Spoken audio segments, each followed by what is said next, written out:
Okay, so to get started, we have to first make the prosthetic. So I'm taking my modeling head that's actually for making prosthetics, and I'm laying down some liquid latex and then putting little pieces of a cotton ball on top of it and then saturating that in latex so that I can mold it around. And so I'm using this to build up certain parts of the face that would be more bony looking, also to change the expression a little bit. So I made the brow bone a little higher than it usually would be so that the witch looks very angry and evil. I also made the nose like your typical witch from a fairy tale with a very pointy nose, and I added a little bump on the bridge. And I also built up the cheekbones, the under eyes, like the under eye socket, and the chin. And I wanted to make a pointy chin and nose so that it had a nod to the original Wicked Witch, Elphaba.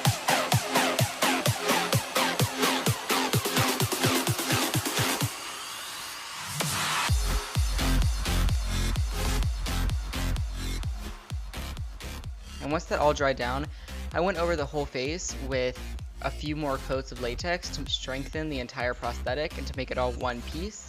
So I connected all the pieces with just thin layers of liquid latex, and once I had like 5 or so layers that were dry, I powdered it down and peeled it off.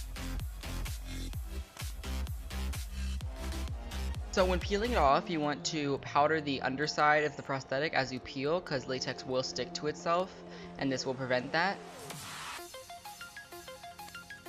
So I'm starting slowly at the top and just really taking my time, working my way down.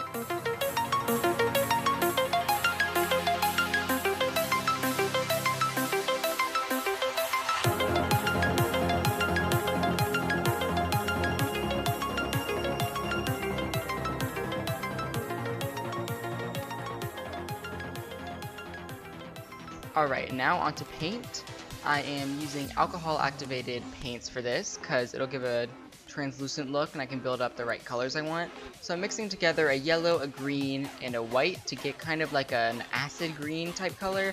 And I'm using a lot of alcohol with that so I can get more of a wash of a color, and I'm painting the entire prosthetic with that to get a nice base of a green, because I really wanted this to look like your classic Wicked Witch, except with my own kind of twist on it.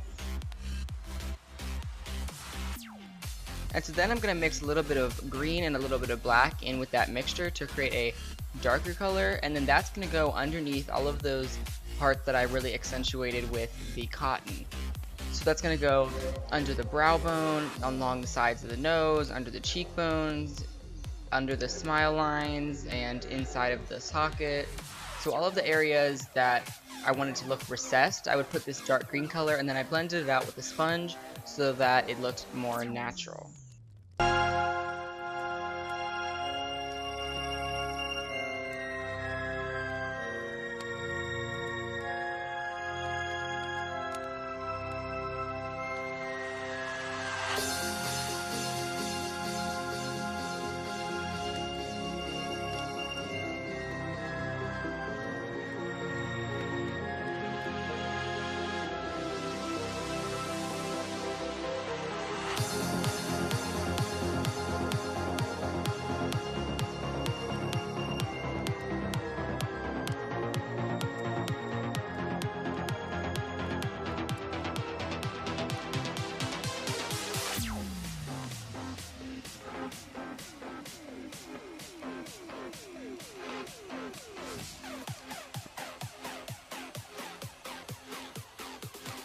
For some highlights, I'm mixing together a white and a yellow from that same alcohol activated palette, and I'm putting that on all of the pieces of cotton and latex that are being built up, just to bring more light into that area in case any of the darker color got on it, to really just make it look more bone-like.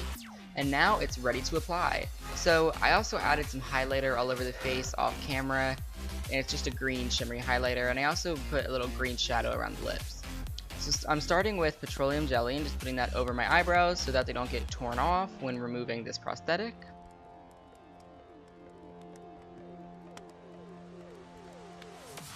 Now I'm just holding it up to my face to see where the edges will align, and then once I have a pretty good idea, I'm going to lay down prosthetic adhesive on those points of my face, and I'm starting in the middle because when you apply prosthetics, you want to start in the middle so that you can press it down and then smooth out the edges.